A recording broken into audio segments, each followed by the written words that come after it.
Tanong na malaki sapagkat ang daming pastor ngayon, linggo ang pagtuturo, linggo ang pangangaral, linggo ang pagsama-sama, at sa mga linggo na yan, doon lumalabas ang magagaling ng mga worshiper, magagaling ng mga preacher, magagaling ng mga lingkod din kumano sa gawain ng paglulingkod ng Diyos.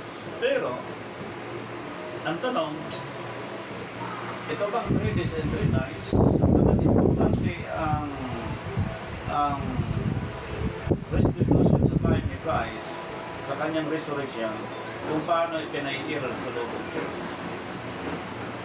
So ang tanong, Pastor, gano'n bang importante yan sa kaligtasan? Malaki ko. Sapagkat ang mga saved in Christ, sila ang gaganap niya sa tamang araw, sa tamang oras, sa tamang lingguhang pagsimba, maging mga taon ng celebration. Ngunit hanggat hindi magkamparan ng isang pastor ang church, ang followers of Christ, inside of the church, hindi nila magkamparan. So ang kaligtasan sa kanya, sabi ng Biblia, sila pinakakuha ng kaligtasan, wala naman. Kaya kung iisipin mo sa maikling pag-humility as a church, as a Christ believer, kawawa ang ating mga anak, kawawa ang ating mga kapatid, kawawa ang ating mga pinsan. Pero yung binanggit mo, kapag pinangaralan natin, mas marunong pa sila. Pag tinuturuan mo, mas magaling pa sa'yo. Lalo na kung wala kang pinangaralan, na underestimate ka, kapag sa either time, tayong mga magulang ngayon, halos hindi na kinikilala ng ating mga mahal sa buhay pagdating sa public, sapagkat ang tingin sa ating walang maipagmalaki. At nakakutan ko yan sa this time, ganyan ang mga karakter ng mga estudyante, ng mga lalo na sa ngayon, ang pinakita sa sulat ni Haring David, the Lord lifted up the big, yung mapapakumbaba, itataas sa Diyos. Ngayon, kung pastor ka at mapagmataas, lalo na kung preacher ka lang napagmataas, hindi ka itataas ng Diyos, kundi ang nagmamataas, ibababa. So wala kang posisyon na dapat iisipin na magmalaki, magmayabang sa sarili as a Christ believer, sapagkat wala ng tendency na pwedeng itaas yan kung siya'y magmayabang. Wala lang guys. Dalawa lang pinag-usapan, up, down. At mababa ka, if you are meek, itataas ka ng Diyos. Pastor, paano yan kung niloko ka na? Kung baba ka pa rin. Paano, Pastor, kung sinisiraan ka na? Kung baba ka pa rin. Paano ko, Pastor, kung sinasaktan ka na? Kung baba ka pa rin. No choice tayo. Sapagkat ang choice na yan, choice ng Diyos. Yung position ng Diyos, i-lift up niya ang isang taong nagpakumbaba. At ang gagawa niyan Diyos, hindi yung kapitbahay natin, hindi yung pastor sa Diyos. Mismo, ang Diyos. So, ibig sabihin, kung may karira po sa iba't ibang klaseng karira, kung sino po ang maging winner, siya ang champion, ganun din po sa spiritual.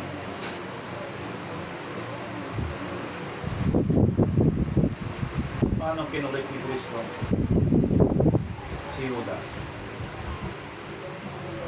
Sabi ni Judas, sayang yung pabango na pinungos na yun. Dapat yan, pinagbili, bigay sa mga nila. So sabi ng Panginoon, yan siya.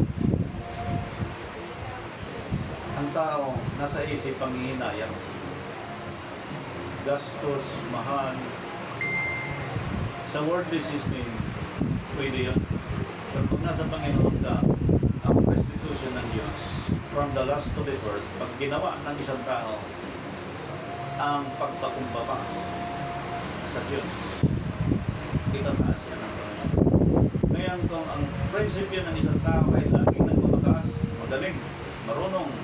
mahusay, eksperto, pag ganyan pong prinsipyo ng isang tao, wala ng time para itaasa ng Diyos. Ang time niyan, kasunod niyan, ibabagsak siya. At marami pong mga karanasan ang iba't ibang bansa, especially ang bansa natin, at makiang history sa international, kung paano ang kilalang Hitler ay binagsak ng Diyos. Kung paano ang kilalang Nabucodonosor binagsak ng Diyos. Tayo pa kaya sa tayo natin? Hindi nga tayo naging barangay captain, hindi nga tayo naging mayor, hindi tayo naging congressman, hindi tayo naging senador, hindi naging presidente ng Pilipinas. Na ang pagiging simple na pamumuhay bilang isang Kristiyano ay posisyon sa wala. Ang pinaka-importante, mayroon siyang pagpapagpapa. Meron siyang ganong posisyon sa pagpapagpapa. At yun ang posisyon ng Diyos from the last to the first. Ginawa na ni Jesus Christ yan. And supposedly gagawa ng church. Ang tanong, sino gagawa sa panahon natin ngayon yan? Yan ang malaking tanong. Kung sino gagawa sa panahon natin? Yung tungkol sa pinasamayan ng ating sister. Okay. Pagdating sa bagong tipan, ito ang paliwanag din po ni Apostol Marcos in chapter 3, verse 31. Datapwat maraming nangunguna ay nangaguhuli at nangaguhuli na nangunguna. Maraming nanguna ay nanguhuli. Sa 7 church of ages, ilang propeta yan? 7. So, sinong mga propeta ang binanggit nila? May posibilidad na itong mga nauna ito ay manghuli. Tayo sa time natin ngayon na nahuli, posible na maging manguna through Jesus Christ. So pag sinabing through Jesus Christ, nakakonek siya sa resurrection ni Jesus Christ. Alam niya kailan ang previous Christ. Ngayon kapag hindi niya alam, ibig sabihin, hindi siya pastor, hindi siya lingkod ng Diyos, automatic yun, Antichrist. Kasi ang Antichrist nakadesign siya sa last days. Ang nanganak kay Kristo, last and first, pag-start siya from the very beginning. Kaya ginamit yung word ng King. Yan ang first step. First or last to the first. Okay. Tuloy mo yan sa verse. Ito po. At sila'y nasa daan na nagsisiahon sa Jerusalem at nangunguna sa kanila si Jesus. At sila'y nangagtaka at ang nangagsisunod ay nangagtakot. At muling kinuha niya ang 12 at nagpasimulang sinabi sa kanila ang mga bagay na nasa kanya'y mangyayari. Praise the Lord. Pinanggit ng Panginoon tungkol sa kanyang 3 days and 3 nights na siya'y patayin sa Jerusalem. Mabuhay siya sa loob ng 3 araw, 3 gabi. Yung mga apostol nung sinabihan ng Panginoon, takot sila. Nabaka niya ng tanong. Maaaring ang tanong, kailan mamatay siya? Halimbawa, kung namatay siya ng Lunes, Martes ng alas 3 ng hapon, isang araw. Merkulis ng hapon, alas 3, 2 araw. Huwebes ng alas 3 ng hapon, 3 araw. Ngayon, hindi alam ng mga apostol. Dahil sa time na yun, buhay pa ang Panginoon. Hindi pa bumaba sa kanila. Kasi talagang takot sila. Sa time natin sa last days, alam na natin si Kristo na buhay ng maguli. Alam rin kaya natin kung anong oras namatay ang ating Panginoon, pinatay ang at alam kaya natin anong araw ang unang araw ng kamatayan ng Panginoon, at alam kaya natin na kailan ang 2 araw na nabuhay ang Panginoon sa Kristo. Tayo sa last days, wala na tayong excuse na masabi natin ang Panginoon hindi pa nangyari sa buhay namin na ang Panginoon namatay. Tapos na eh, thousands of years ko, 1,000 years ang distance mula sa time na sa time. So tinuro ng mga churches, 7 church at ages ng propeta yan, inilagay si Pablo. Pagdating sa last days, naglagay sila ng propeta na naman. So, This 2025, ilan ang preachers ang daan? Ilan ang mga professor na nakapatay na nagturo? Ilang libo ng mga Bible class, mga Thompson Bible, Concordance Bible. Ngayon, kahit hindi ka nagagamit nito, pwede kasi sa cellphone, mag-download ka na, may ilaw, maliwanag, hindi ka mahirapan magbasa sa madaling na lugar. Napaka-pray na natin ngayon. Ngayon, nasaan ang 3 days and 3 nights? Sinong mga churches na nindigan? Sinong mga pastor na paghirap sa ating panahon sa 3 days and 3 nights? Kailan ang first day of the week? Kailan ang 7th day of the week? Ito yung last days natin. Pastor, yung sabat ba ng Budyo, tama yun. If we don't dispensation, other dispensation, tama ang sabat ng Jew. Sa dispensation, tama ang sabat ni Kristo. Siyang katuparan ng 7th day. Sa believer Sabbath sa Spirit Dispensation, ito yung last to be first na kailangan ng church. Nakabilang siya sa restitution ni Kristo during the time of resurrection ni Jesus Christ na ibalik niya ang lahat ng bagay sa dati. So sino ngayon ang magbalik? Walang propeta na nilagay liman ni Kristo from the last to the first. Yung mga propeta from Ephesians to Laodicea sa aklat po ng Revelation chapter 1 and chapter 2. Wala na po. Kasi po, ang mga propeta ng kanya from the first day up to the 7th day, which is the 7th church of Egypt. Si Christ, after the day of resurrection, ang last to the first, siya magbalik sa dati. Kaya ang original na aral ng Hebrew, mga nakatala ko sa Hebrew, ang teaching nila is from the right to the left, which is correct. I agree with that.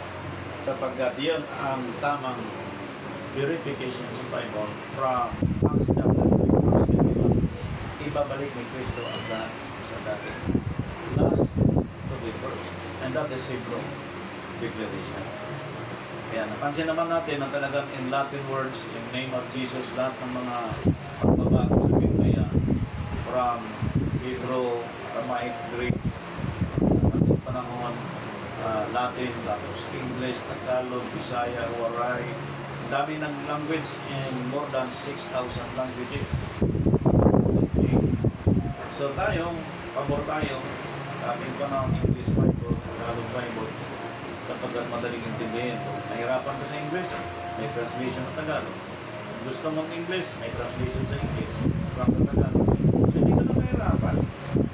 So yung word na make, magpapapaba, yun na lang ang trabaho ng mga naglilingkod sa Panginoon. If we don't promise, pakumbaba ka.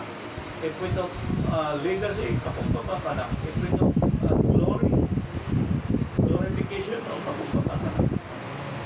Walang matatalo sa mga tao ng pakumbaba. Ngayon, kung tayong mga pastor, hindi natin alam ang 3 days and 3 nights. Hindi natin alam ang first day of the week. Hindi natin alam ang second day of the week. In Christ's time. Ba, ibaba natin natin solidito yung magpakisigan pa tayo na sunod naman tayo sa traditions. You know, that is the crime. Ang kasong criminal ay sa crime against humanity, 30 years ang imprison niya. Ngayon sa Panginoon, mahirap ang Diyos magkulong. Kasi kung may iba na in prison physically sa ICU, merong iba in prison physically naka-wheelchair, merong iba in prison nakaratay sa balik, merong iba in prison walang anointing sa Panginoon, merong iba in prison hindi na alam ang gagawin sa buhay, nag-worship sa Panginoon na hindi naramdaman ang presence ng Diyos. Why? Because they are committing crime against humanity. Sino yung mga taong nagpatay sa Panginoon? Ilan sila? Diba ang dami? Ang sabi ng Panginoon, patawarin mo sila sapagkat hindi alam ginagawa. Yan ang pagpakumbaba ng Panginoon. Kasi alam niya, there is a crime. Talagang mangyayari na maparusahan, mahusgahan, ang sino mang gumagawa ng pagmamalagay sa Diyos. ipinakita po dito sa binasa ng ating kapatid, ang hakbang ng mga sent person na mga nagpakumbaba. Ano yung mga step nila? Pakumbaba sila, ito may mga step sila. Okay, sundan natin. Sa Proverbs chapter 4 verse 12. Proverbs chapter 4 verse 12. Tagalog tayo. Pagka ikaw ay yumayaon, hindi magigipit ang iyong mga hakbang. At kung ikaw ay tumatakbo, hindi ka matitisod. Okay. Tayo, sabi ng Biblia, tayo ay stranger sa Biblia. Sa pag-stranger, sabi ng Biblia, hindi ka matitisod kapag tumatakbo. O, sa takbuhin ito, hindi ka mapapagod. Sa takbuhin ito, hindi ka matitisod. Sa takbuhin ito, patuloy lang siya magpakumbaba. Yan ang posisyon ng mga sen. Ang tanong, sino kaya nakaganap nito?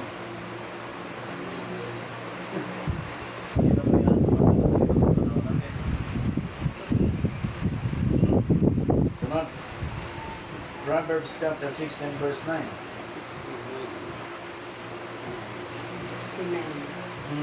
Ang puso ng tao ay kumakatha ng kanyang lakad. Ngunit ang Panginoon ang nagtutuwid ng kanyang mga hakbang. Isipin niyo po, sabi ng Panginoon, hayaan niyo yung babae. Mula sa panahon ni Mary, huwag mo akong kaawaan. Kaawaan. Ibig sabihin, kahit nag-api ka na, sa tingin mo, niyurakan ang pagiging tama. Baba sa taas mo ng Diyos.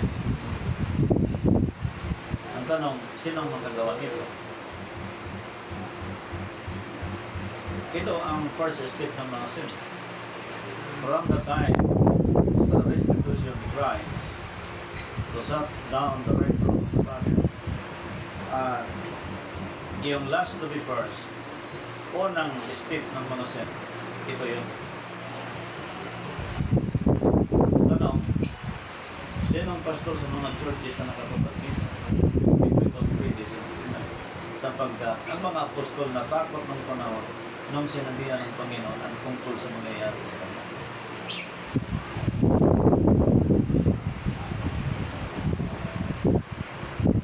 Ngayon, hanggat walang nagsaysay sa mga churches kung kailan ang 3 days and 3 nights, hindi kaya lahat ng 9 churches ginawa.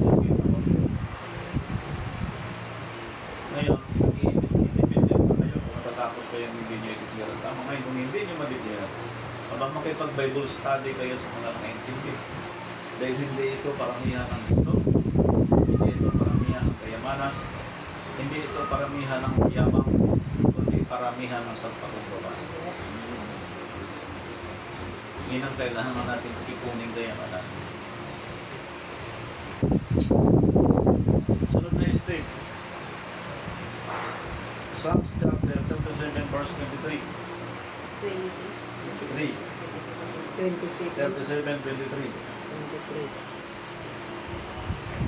Ang lakad ng tao ay itinatag ng Panginoon at siya ay nasasayahan sa kanyang lakad. Ngayon, ang lakad ng taong ito ay position mula sa Diyos. At kapag sino mang pumipigil sa mga taong yun ay nasa posisyon ng Diyos. Ang sabi ng Biblia, ulitin mo. Ang lakad ng tao ay itinatag ng Panginoon Amen. at siya ay nasasayahan sa kanyang lakad. Siya ay nasasayahan sa kanyang lakad. Amen. Oy. 24. Bagaman siya ay mabuwal, hindi siya lubos na mapapahiga, Yes. sapagkat inalalayat siya ng Panginoon ng kanyang kamay. Sipin nyo, nandyan ang promise ng Diyos. Ngayon, to those pastors today, bakit ka matakot? At hindi dapat matakot sabihin ng katotohanan at aralin ng katotohanan sapagkat may defense ng Diyos sa sulat ni Haring David at maging sa pagkaan. Yan ang mga state ng mga sin. Now, anong church ngayon nagdodoro about Jesus Christ government? Wala na. Ano bang meron sa Jesus Christ government? Ang Jesus Christ government ay nagpahihirap. Una, nagpakumbaba. Una, nagpaparaya. Una, sumusunod sa katwiran ng Diyos. Yung lahat ng una na yon kay Kristo, siya yung beginning, siya yung end. Siya din yung end, siya din yung last to the first. Ngayon, sinang mag-continue from the last to the first? Ang church. Ang church dapat ang mag-continue dito sapagkat He is the head of the church at ang body, mga apostol, tayo ay partakers of the church, of the body. So, tayo partakers of the body to those sin today. Dahil sin ang body, sin din yung head. Sin yung head of the church, which is our Lord Jesus Christ. Sin din yung body, sin din yung body. Mapagpakumbaba yung head, mapagpakumbaba yung body, mapagpakumbaba yung church. Ngayon, kung may church na yun, okay, mayabang, nagmamataas, ayaw magpakurik, ayaw magpaturo, magpakurik lang tayo in 1 month. After 1 month, balik na lang tayo sa normal na pag-uugali, which is wrong. We must maintain and continue those character of Christ down to their apostles, down to the church. And what kind of character? In meekness. Kaya tanong, sino ang magagawa? May mga pastor marahas. Papasukin yung mga church. Nagpakilalang mga apostol. Ang mga apostol, mga sin. Ngunit yung mga tao, nagpapanggap ng mga apostol, hindi na ito. So, anong depensa ng Diyos? Doon sa mga tao nagpakumbaba, ang depensa ng Diyos, iyon ang sinasabi ni Haring David. Hindi ka mabubuhay. Alalayan ka lang. Anong alalay ng Diyos na ginawa sa ministry ng pastor sa Diyos? Di ka ganun ang ginawang pag-alalay ng Diyos.